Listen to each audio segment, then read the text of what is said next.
राजस्थान में भगवान महावीर का 2624वां जन्म कल्याणक महोत्सव धूमधाम से मनाया जा रहा है। जयपुर, सीकर, अजमेर, उदयपुर और भीलवाड़ा में भव्य शोभा यात्राएं निकल रही हैं। इनमें महावीर स्वामी के जीवन पर आधारित ज्ञानवर्धक और संदेशात्मक झांकियां आकर्षण का केंद्र बनी हुई है। धर्म सभा में जैन मुनि भट्टारक प्रमेय सागर ने कहा कि महावीर स्वामी का संदेश सिर्फ जैनों का नहीं, सभी का है। जैन और सनातन धर्म एक सिक्के के दो पहलू हैं। राम से ऋषभ देव और म से महावीर, दोनों नाम एक जैसे हैं। उन्होंने आगे कहा कि जो हिंदुस्तान में रहता है, चाहे वो सिख हो, ईसाई हो, जैन हो या मुस्लिम हो, वो हिंदू कहलाएगा, हिंदुस्तानी कहलाएगा। मुनि ने बताया कि एक दिन पहले पीएम मोदी ने 50 मिनट तक नमोकार मंत्र पर चर्चा की। उन्होंने कहा कि भारत के उद्भव से ही जैन और सनातन धर्म एक दूसरे के पूरक रहे हैं।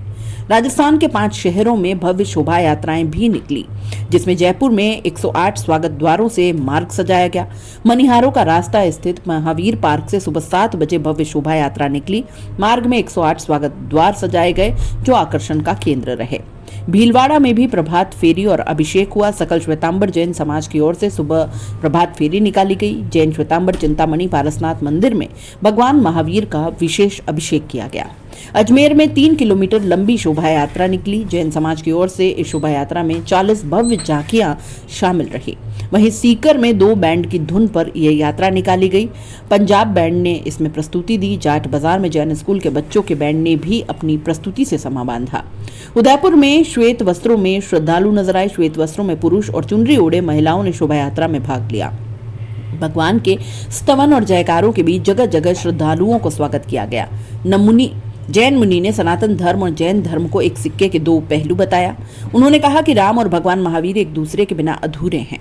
महावीर जयंती के मौके पर कोटा के रामपुरा इलाके के वसुधा भवन से जैन समाज के लोगों द्वारा शोभा यात्रा निकाली गई।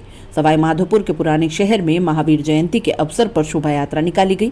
इस दौरान शोभा यात्रा में जैन समाज की महिलाओं ने भी बढ़ चढ़कर भाग लिया।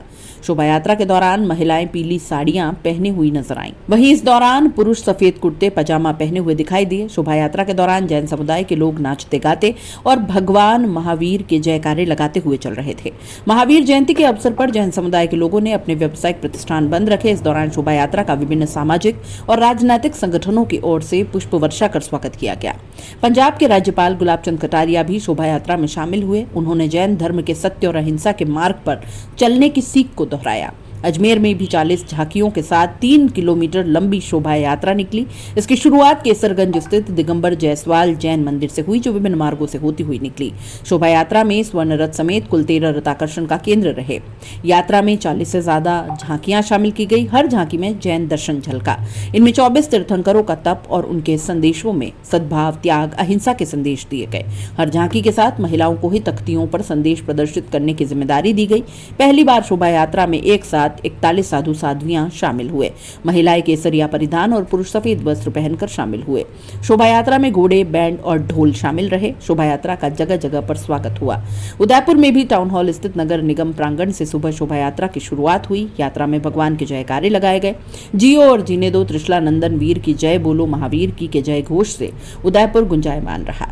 श्वेत वस्त्रों में पुरुष और चुनरी ओढ़े महिलाएं चल रही थी। भगवान के स्तवन गाते हुए सभी जोश में नजर आए। जैन धर्म प्राचीनता से जब से भारत का उद्भव हुआ है, तब से ये एक ही सिक्के के 2 पहलू हैं। और मैं तो ये कहना चाहता हूँ, जो हिंदुस्तान में रहता है, चाहे वो हिंदू हो, सिख हो, ईसाई हो, कोई भी जाति का हो, जो हिंदुस्तान में रहता है वो जैन है, वो हिंदू है।